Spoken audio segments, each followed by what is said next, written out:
Ele nasceu no Jardim Bela Vista e viveu a sua infância, adolescência, juventude no altos da cidade. Nós vamos conversar com o egresso da Escola Pública para a Faculdade de Direito na Instituição Toledo de Ensino AIT em Bauru, o promotor de justiça Enilson Davi Comuno.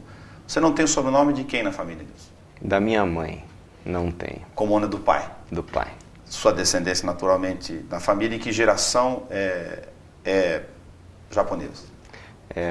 Eu sou a segunda geração que nasce aqui, né? Meus pais são brasileiros já, e os meus avós, os 4, são imigrantes, são japoneses. Você é bastante jovem, mas que recordação você tem da sua infância? A recordação daquela correria de uma casa com bastante filhos, nós somos em 4. Meus pais sempre empenhados em trabalhar e nos educar ao mesmo tempo. Muitos deveres, tarefas em casa, obrigação de se empenhar, aquela educação típica japonesa, mas também muito bom humor. Minha mãe, uma pessoa muito sábia, soube muito bem lidar com as diversidades que a gente teve, as dificuldades, e creio que soube muito bem nos educar e também ser eclética, abrir nossos horizontes para música, para esportes. Sempre foi muito eclética, tolerante conosco, e meu pai sempre muito trabalhador. Japoneses, ou no caso da sua família, são mais tradicionalistas e também mais disciplinadores, ou não vale essa máxima? Na minha época, sim. Creio que hoje já se perdeu bastante disso, né? Eu vejo nas outras gerações, na terceira, mas na minha época valia bastante isso. Eu tenho muito dessa questão cultural japonesa, da restrição, da tradição, da obrigação de se empenhar, de estudar. Carrego muito isso comigo. Você tem na sua trajetória, como apresentei, uma identificação, uma confirmação de que é possível, apesar da qualidade de ensino, com escola pública, ter entrada na porta do ensino superior. Na sua visão, as cotas discriminam ou formam guetos ou ajudam nessa questão? No meu modo de ver, é bem complicado, porque, por exemplo, eu estudei a vida toda em escola pública e sou um exemplo de que é possível, né? Eu entendo que a educação está sucateada. Não é uma questão simplesmente de cotas funcionam ou não funcionam. Não creio que seja tão simplista. Creio que a educação está sucateada na medida em que o aluno não precisa estudar mais, ele só precisa ter a presença na escola. E aí você alimenta adolescentes que chegam na 8ª série, 9º ano, sem saber ler e escrever. Então não tem como salvar essa geração de semi-analfabetos, de pessoas que estão diplomadas, mas semi-analfabetas, com cotas. Isso não vai resolver, isso só vai empurrar o problema mais para cima, né? Creio que a educação necessita de uma reformulação na base, desde o ensino fundamental, para que se consiga, ao longo de décadas, talvez, se reparar esse mal que foi causado, né? Basta ver pesquisa do INAF, do próprio Instituto Nacional de Alfabetização, em que 38%, salvo engano, do ano passado, 38% das pessoas que se formam em ensino superior têm dificuldade com leitura e escrita. 38% de pessoas, de doutores, né, digamos assim, doutores, que saem do ensino superior, têm dificuldade, né? E no ensino médio, salvo engano, cerca 68% chega a 70% de pessoas com ensino médio, dificuldade de leitura. É muita coisa. É muita coisa, é inadmissível, né? Basta ver que necessita uma reformulação. Por que o Ministério Público? O Ministério Público, na verdade, foi assim, né? É até engraçado, as pessoas falam, nossa, você tem um feeling, sempre quis fazer direito. Eu falo, não, nunca quis fazer direito. Sempre fui educado a trabalhar, me esforçar. Comecei a trabalhar com 13 anos de idade, vendia skate em casa, eu juntava uma graninha que eu tinha da mesada, comprava umas peças, arrumei uma fábrica lá em São Bernardo do Campo, eu lembro, eu ia para lá de ônibus sozinho, comprava peças, trazia, anunciava no Jornal da Cidade, vendia, abri uma microempresa em nome da minha irmã e fui trabalhando. Durante a faculdade trabalhei como entregador de jornais, todas as madrugadas e tal, trabalhava entregador de marmita e cheguei a ter 4 empregos durante a faculdade, quase não dormia. Sempre fui estimulado a ganhar, a suar, trabalhar e ganhar meu dinheiro, ter minha independência financeira. Foi assim que eu fui para o direito. Meu pai foi fazer faculdade de direito, depois, bem depois que eu tinha nascido, ou seja, depois dos 4 filhos, eu sou caçula, e foi se formar em um exemplo para mim, de que é possível estudar mesmo depois, já de uma certa idade. Então eu segui esse ramo. Falei, olha, dentre as possibilidades que tem aí, eu gosto da área de humanas, acabei prestando jornalismo e prestando direito. Passei no jornalismo lá da Unesp e passei no direito na IT, falei, eu vou fazer direito, porque meu pai é advogado. Pensei assim, uma forma simplista, fazer, quem sabe, não sei. E fui fazendo do jeito que dava, eu estudava à noite, trabalhava durante o dia, madrugada, fui fazendo do jeito que dava, né? E as pessoas falam, você gosta de ler? Não, não gosto, eu leio. Tenho uma facilidade de memorização, facilidade de leitura e tal, mas não é que eu gosto de ler, que eu gosto de direito, não gosto, não ligo tanto para, gosto de discussões jurídicas, não gosto. Mas me foi muito útil, né? Eu vi que eu tinha uma aptidão no direito, uma facilidade à área de humanas, e foi bom para mim, né? O Ministério Público por quê? Porque quando eu me formei, eu juntei tudo que eu tinha, larguei os empregos, fui para São Paulo fazer o tal do cursinho do Damásio. Na minha época era o cursinho, né? Hoje há vários cursinhos para formar. Então fui para lá estudar, aluguei ali um apartamento com amigos, fui fazer o cursinho e me empenhar. Comecei a estudar em 98, estudei, só estudava. Desde as 8 da manhã, fazia aula tal, e até as 10 da noite. Só parava para almoçar. Falava, eu tenho que passar, porque se eu não passar, eu vou voltar com uma mão na frente e outra atrás para o Bauru. O único patrimônio que eu tinha na época era um carro antigo, um Logos 93 a diesel, álcool. E esse Logos eu deixei estacionado aqui na casa dos meus pais. Aí eu tinha uma moto, uma CBR, e eu vendi essa moto. Com o dinheiro dessa moto eu fui estudar em São Paulo, larguei os meus empregos e tal. Tudo que eu tinha adquirido ao longo de vários anos de trabalho. Então comecei a estudar e falei, eu tenho que passar. Era uma aposta. Eu pensava inicialmente em ser juiz. Só que a magistratura exigia na minha época 2 anos de atividade jurídica, que eu não tinha, eu era recém-formado. O Ministério Público na época não exigia nenhum tempo de atividade jurídica. Hoje, ambas as carreiras exigem 3 anos. Mudou. Então eu parti para o Ministério Público, falei, vou prestar ao Ministério Público, que é uma coisa muito legal. Já gostava, achava interessante a carreira, mas nunca fui apaixonado por Ministério Público, nunca...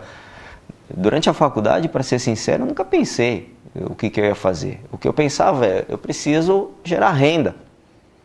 Sempre foi meu pensamento, eu fui educado a isso, né?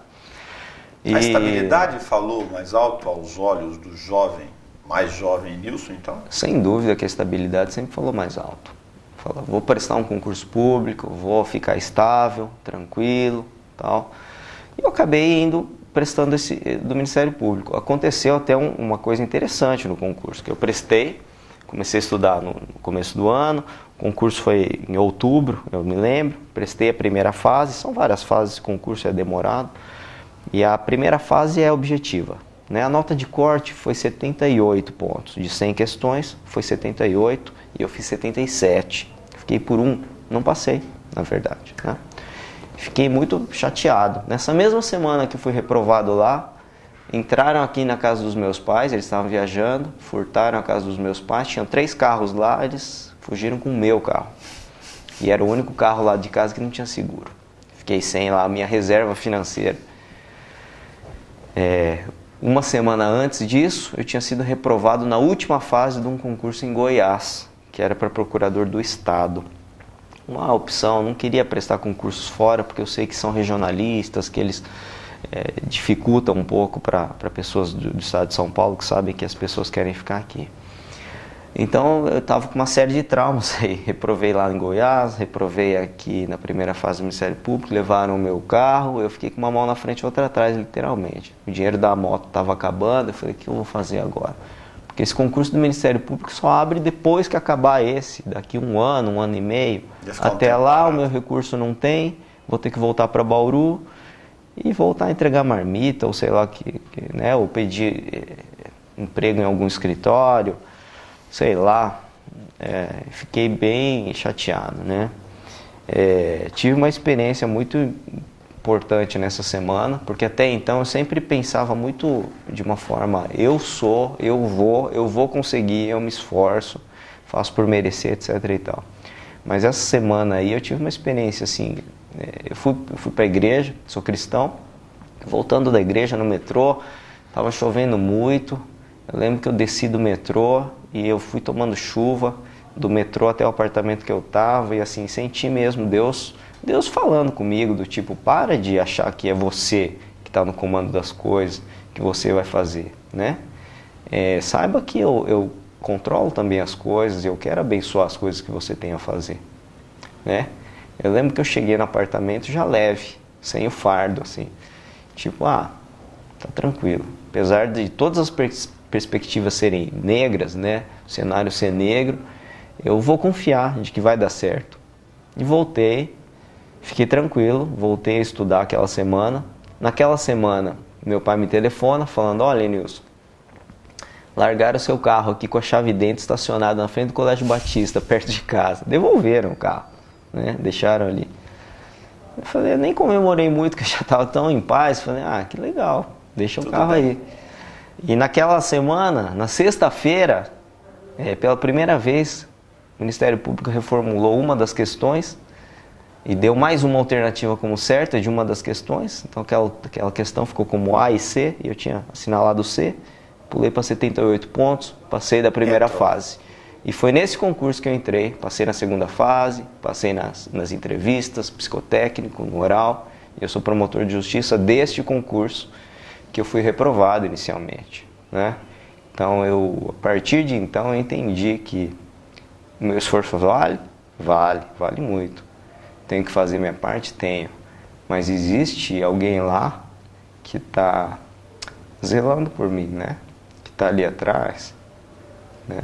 Você sempre teve essa convicção de fé ou você foi desenvolvendo isso ao longo fui educado nessa convicção de fé cristã, mas com certeza eu que fui desenvolvendo, né? A experiência espiritual é muito pessoal, né? Não dá para passar de pai para filho por herança.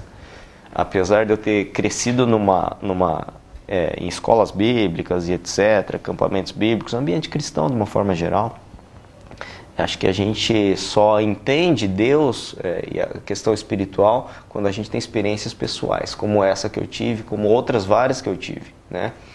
E é isso que me forma como um ser humano que quer realmente ser solidário e ajudar mais, e se preocupar mais com o outro.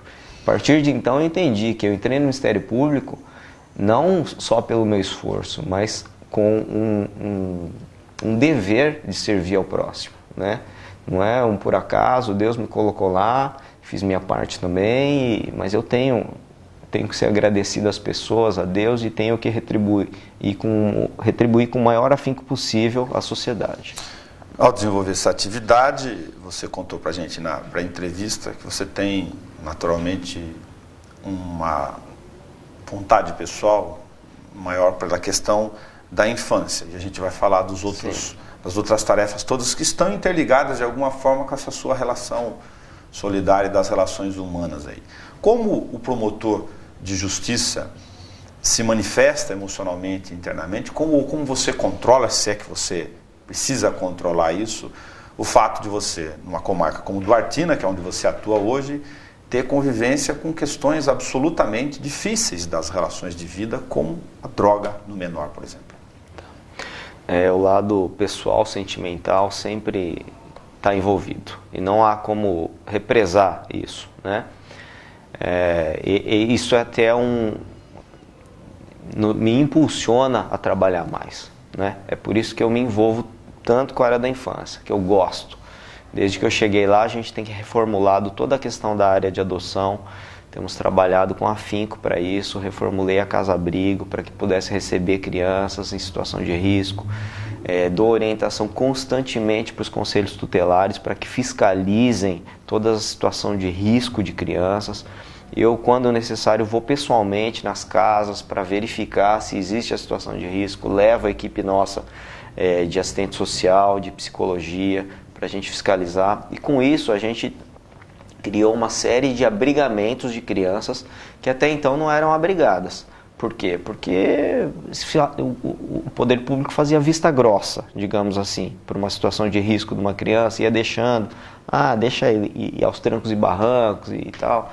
A gente começou a abrigar mais crianças lá, por questão de abandono, de pais alcoólatras, com problemas psiquiátricos não tratados, violência doméstica, violência sexual contra crianças, que a gente detectou várias.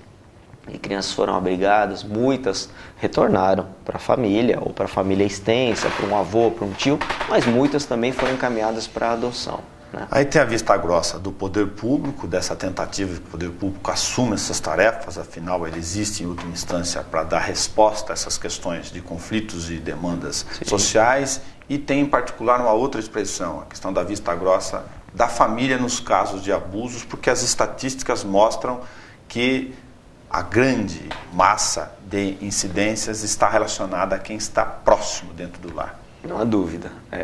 Na prática é isso mesmo. Né? Os casos que a gente detectou lá, depois é engraçado até é estranho. Depois que você abriga a criança, que você começa a ouvir os familiares, todos falam, eu já sabia, pois é, né? Então estranho você vê, isso, né? É terrivelmente estranho. Né? As pessoas parece que conseguem conviver com uma coisa repugnante, que é uma violência sexual contra uma criança, e fazer vista grossa para uma coisa absurda, que é inadmissível. Né? E depois que a gente vai investigando, as pessoas, realmente, pois é, né? Como se isso pudesse ser aceitável. Né? Não vou acusar, deixa para lá. O que é um absurdo. Né? Infelizmente a gente sabe que as estatísticas são reais, ou é até pior do que as estatísticas, né? Porque não tem como a gente fazer estatística de coisas ocultas, infelizmente, é a realidade mesmo. Você vê, mesmo como leigo, não sendo médico ou profissional especialista na hora, mas o olhar do promotor, do cidadão do lado, chance nesses sistemas de recuperação oferecidos atualmente para a questão dos menores em relação a drogas, entorpecentes? O sistema de recuperação eu acho muito falho, acho muito fraco, muito frágil, porque a questão da droga hoje as pessoas tratam muito como se fosse problema psiquiátrico. Internam aqui na região, no Hospital Teresa Perlatti, por exemplo, a gente vê, mandam para lá, a pessoa fica dopada por alguns meses, depois recebe uma alta hospitalar de um médico e retorna lá para a nossa comarca, e recai no vício, porque o tratamento ambulatorial não tem adesão, a pessoa não vai no posto de saúde, não vai, abandona, começa a usar, começa a andar com más companhias e regride. Né? Eu creio que o sistema de recuperação tem que ser muito mais ligado à socialização do jovem, à reinserção social, atividade cultural, atividade esportiva, novas amizades, ambiente. Se não houver esse ferramental todo, junto com a medicina, quando for necessário, o tratamento medicamentoso, porque nem sempre é necessário, se não tiver tudo isso ligado, não vai funcionar. Então eu acho muito simplista querer falar que interna num hospital psiquiátrico, medica e tal, e está recuperando. Não está recuperando. Está ganhando tempo, está dopando as pessoas, né? Independente de serem adolescentes ou serem já maiores de idade. Então eu acredito que o sistema é muito falho. E acredito também que é necessário um investimento muito maior em prevenção. Porque se a gente não investir desde já, a gente está atrasado.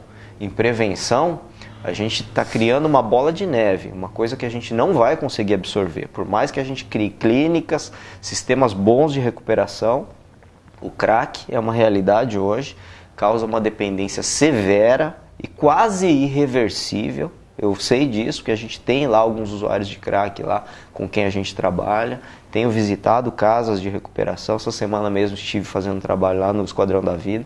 E eu vejo o quanto é difícil a recuperação do dependente de crack.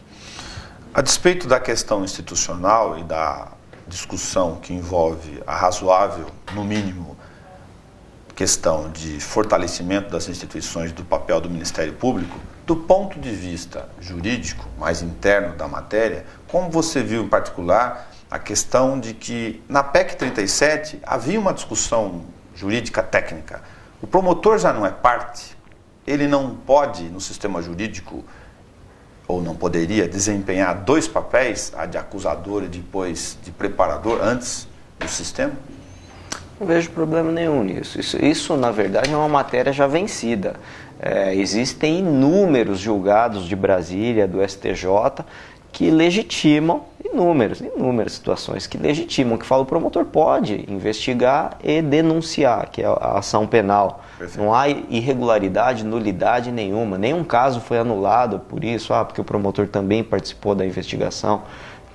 Não vejo problema nenhum nisso, né? Eu creio que essa questão técnica foi levantada assim, mais por preciosismo de quem é contra, para querer levantar todo tipo de argumentação. Mas eu acho muito fraco tecnicamente esse argumento. Não vejo problema nenhum. Nós somos parte no processo, nós somos direcionados a tentar acusar e tentar a condenação daquilo que a gente acredita, daquele que a gente acredita que é culpado. E o fato de eu ter participado da colheita da prova, de eu ter ouvido, colhido depoimentos, ter tido contato com testemunhas, que é isso, né? Para formar convicção. Para formar convicção, não atrapalha em nada. Qual é o problema, né? Aliás, isso é até positivo. Se eu já tive contato, já formei a convicção de uma forma mais segura, tenho mais certeza da acusação que eu estou fazendo, qual é o problema, né? O seu Komono foi duro com você quando você levou os primeiros tombos de skate, ou ele não fez vista grossa? É o que eu digo, meus pais sempre foram muito ecléticos, tolerantes, eles sempre confiaram muito na gente, eles sempre nos educaram de forma rigorosa, mas sempre confiaram muito. Por exemplo, eu lembro que hoje é impossível fazer isso, eu conto para as pessoas, não acreditam. Minha mãe estimulava eu ir a pé para a escola. Então, eu comecei a fazer o prézinho no Rodrigues de Abreu, que hoje é ETEC ali, né? Na Duque de Caxias. E eu morava no alto da cidade, perto da Praça Portugal. Com 5 anos de idade, minha mãe me ensinou o caminho, veio comigo lá da Praça Portugal até atravessar a Duque de Caxias e chegar a entrar no Rodrigues de Abreu. Ela fez isso uma semana. Aí depois, vinha sozinho, com 5 anos, imagina. Alguém anda 1 quilômetro e chega ali na beira da Duque de Caxias, ela me ensinou assim: quando chega aqui, você espera algum adulto aparecer, dá a mão e pede para te atravessar. Não tinha semáforo naquela época ali na esquina da Virgílio Malta com adulto. E é uma coisa que para mim foi normal, porque meus pais sempre estimularam a gente a ser independente. Mas hoje eu vejo e falo, nossa, isso é uma irresponsabilidade, né? E aí depois eu migrei por Ernesto Monte, que era um pouco mais perto de casa. Aí eu ia a pé, já era um ano mais velho, e passei desde a primeira série até o 3º colegial no Ernesto Monte, mais um pouco mais próximo. Você não faria o mesmo com seu filho? Aí, teria coragem? Eu não sei, atual? Acho que nas circunstâncias atuais não dá, né? Seria uma responsabilidade. Estou com um filho recém-nascido aí, né? Adotei faz 3 meses, uma alegria em casa. Não sei, eu tento ser bastante permissivo, eu tento carregar isso dos meus pais, porque eu sei que foi muito positivo para mim e para os meus irmãos. Mas vamos ver, só o tempo dirá. O skate entrou na sua vida de que forma, então? O skate entrou, eu lembro que eu estava jogando ping-pong, fazia tênis de mesa, no Nipo, na Associação Nipo, eu era criança ainda. E tinha um rapaz lá que apareceu com um skate lá. E ele começou a andar no pátio e virava para cá, para lá. E aí, daquele dia em diante, eu não consegui mais jogar tênis de mesa. Meus olhos brilharam e eu falei, é isso, né? Que é isso que o cara tá fazendo? Eu fiquei apaixonado, completamente apaixonado na hora, foi amor à primeira vista, e eu não vi a hora. Daí consegui um skatinho, comecei a andar em casa na garagem, ficava o dia inteiro andando, né? Daí pra frente eu entrei no skate. Tão apaixonado que você tem uma pista que você construiu, porque o município não disponibiliza, infelizmente, nessa área, e tem um programa relacionado a outras questões que tentam atrair os jovens e, no mínimo, tirá-los de outros ambientes. Sem dúvida, o skate hoje é a minha paixão, né? Primeiro hobby. Eu construí, né, através do projeto Wise Madness, que é uma ONG que nós temos. Eu cuido especificamente da parte de skate, então eu adquiri um galpão, um barracão aqui em Bauru, e lá dentro a gente faz várias oficinas, e a principal que eu cuido é a do skate. Durante 9 meses eu fui juntando madeira, comprando, serrando e nos meus horários de folga, madrugadas, finais de semana, fui construindo uma pista. Uma pista que é basicamente uma piscina, você olhando parece uma piscina de madeira, que é inspirada nas piscinas californianas, que a gente fala, no skate californiano de piscina. E é um bowl, se chama tecnicamente um bowl de madeira, onde a gente dá aula. Ontem mesmo à noite eu estava lá, a gente tem cerca de 80 alunos, crianças, meninas, pais, família, um ambiente completamente assim, fora de droga, completamente fora de marginalidade, de realidade de skate de rua hoje. Você faz conexão com hip hop, sim, aerofagia, nós temos stomp. lá breaking, street dance, rap, DJ, oficinas de stomp, que é batucada em lata, tambor, temos teatro de rua, malabares e pirofagia, que é malabar com fogo, damos aulas de street dance para crianças, e a gente faz esse trabalho e a gente atende centenas de jovens lá nas nossas oficinas, aula de patins, tem alguns praticantes de bike também, de BMX, bicicleta lá no bowl, e a gente junta toda essa cultura nessa miscelânea lá, faz tudo junto, e agrega valores juntos, um conhecendo um pouco da cultura e do esporte do outro. Temos lá alguns que são skatistas que começaram a dançar, alguns que dançavam que começaram a andar de skate também e que começaram a fazer um pouco de pirofagia. Tem um incentivo à leitura lá também, a gente inaugura uma bibliotequinha, tem computador, para eles desenvolverem um pouco mais da questão da leitura, muitos livros lá bons disponíveis. Então a gente procura fazer esse trabalho aí de formação, tanto cognitiva, quanto a questão da coordenação motora, do desempenho pelo esporte, mas principalmente pela socialização, né? Para que eles criem vínculos bons, um ambiente bom, porque eu acredito que através disso, de um ambiente bom, boas amizades, é possível resgatar esses jovens. Você ainda acha tempo para participar do SS Global? Sim, tem que achar, que eu sou um dos coordenadores gerais e a gente está aí atrás, sempre correndo atrás das coisas que são possíveis, né? Já estive em muitos lugares, Ilhota, Santa Catarina, fui para o Haiti, para o exterior, lá no pós-terremoto, coordenei as nossas equipes lá, estive no Rio de Janeiro, aqui em São Paulo, São Luís do Paraitinga, e todos os lugares onde existe a possibilidade, eu tiro férias e vou, né? Tem que sobrar tempo, porque eu creio que isso faz parte também da minha essência. Também como skate, essa parte do socorrista, que é o trabalho da SOS Global, faz parte, né? Que é isso? Isso aí é questão de você conseguir juntar profissionais das mais diversas áreas e conseguir canalizar esse esforço profissional voluntário para o bem comum, para o trabalho pós-catástrofe. Terremoto, enchente, deslizamento de terra, a gente já atendeu também vítimas de tsunami na Ásia, já teve equipes lá na Indonésia, nos 2 tsunamis grandes que teve lá. Então, o que é possível a gente fazer, a gente faz. Como você lida com socialização e aproximação das relações humanas no dia a dia? Isso certamente está umbilicalmente ligado à sua trajetória, à forma como seus pais lidaram com você. Eu lhe pergunto simbolicamente, você gosta de ser chamado de doutor? Não. Não tem a ver comigo, né? Essa questão do doutor, acho que ela é super restrita ao fórum, fora do fórum. E quem quiser me chamar de doutor no fórum também, muita gente chega lá, pode chamar de você, de senhor, e nunca vai receber uma advertência, olha, veja com quem você está falando. Porque eu acho que isso não tem nada a ver comigo, né? Tem pessoas que gostam disso daí, de tentar manter, se proteger no cargo, através de se esconder atrás de um doutor, mas isso não tem nada a ver comigo. Tem embutido nisso a questão do judiciário, de certa forma o Ministério Público também, a estratificação social, as diferenças da pirâmide social nacional, a grande distância, né? Mas também um pouco de status quo, que envolve a questão da carreira. Vou perguntar sobre um outro horizonte. Isso não reforça de que, apesar dos esforços como o seu, que promotores e juízes ainda estão distantes da sociedade? Sem dúvida, creio que sim, né?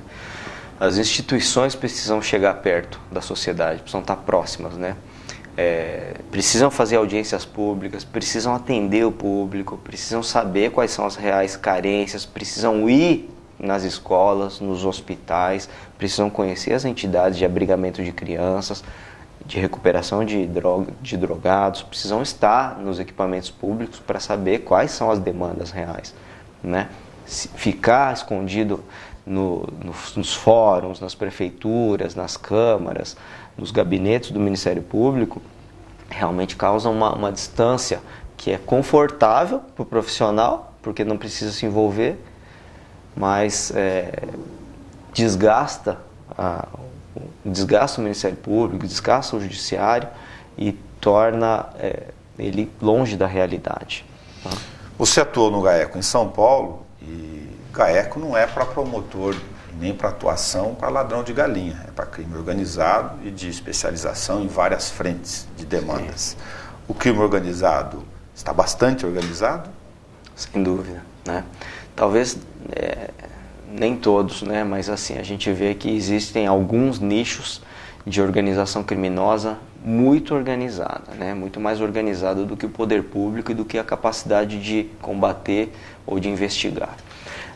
Setores que mexem com lavagem de dinheiro, corrupção, que está sempre ligado, desvio de recursos públicos. Esses setores são muito bem organizados. E alguns da área de tráfico de entorpecentes, principalmente tráfico internacional, interestadual, organizações grandes ligadas ao narcotráfico, a gente percebe uma organização muito grande. O que é uma empresa offshore?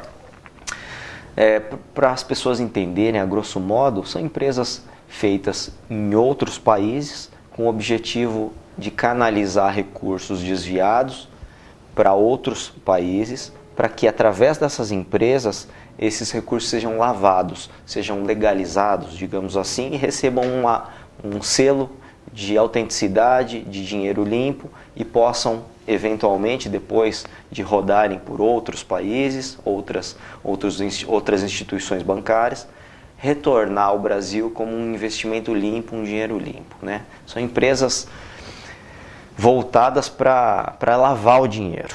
Para torná-lo como objeto legal. Sim, exatamente. É possível ser skatista com 1,90? Ou um bom skatista? Skatista é possível, mas um bom skatista é um pouco difícil, né? Com exceção do Tony Hawk, que você ia comentar já.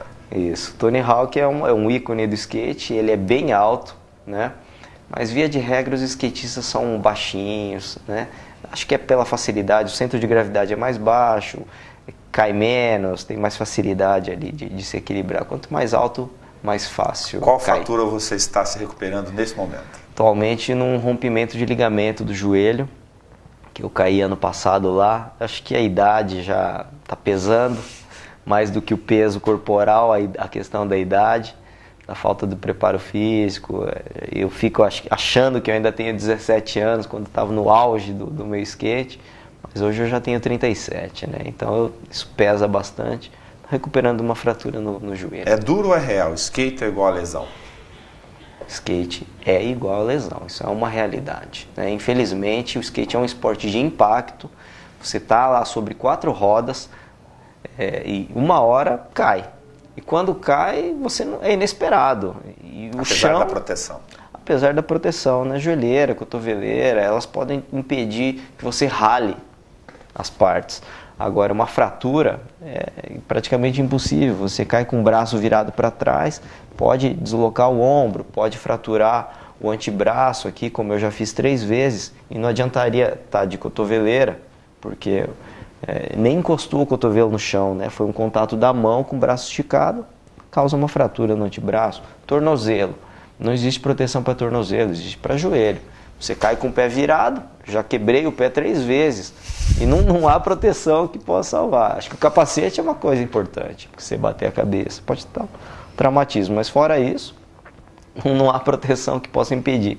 Essa é a vida do esporte. Peteca é muito mais simples. Ah, sim. Jogar xadrez, né? Tênis de mesa, como eu fiz. Sim. Menos lesão. Mas já chegou a disputar maratona também? Já corri também, gosto de correr. O chassi ajuda, né? Levinho, pequeno. Uma época, por falta de opção, que eu morava em São Paulo, estava meio complicado andar de skate, porque muita maconha nas pistas de skate, eu ia, e já era promotor, ficava assim, poxa, uma situação meio complicada, né? Comecei a correr, peguei gosto pela corrida, já cheguei a correr várias provas de 10, 5 quilômetros, meia maratona, 21, e corri uma maratona, para dizer que eu corri, né? Falei, vou correr, treinei, e corri uma maratona em São Paulo, maratona de São Paulo em 2005, tem a medalha lá, legal. Nunca mais, viu? É muito sacrifício, acho que 42 quilômetros é muito para mim. Acho que essas provinhas de 10 quilômetros caem bem, confortável. Mas Enilson Davi Comono, a TV Câmara agradece por você ter vindo aqui compartilhar um pouco da maratona de vida sua, uma maratona de superação, mas de acreditar que é possível, com força maior, você atingir objetivos e atingi-los, o que é melhor. Eu que agradeço. O Câmara Livre de hoje conversou sobre a trajetória, um pouco da vida de Enilson Davi Comono.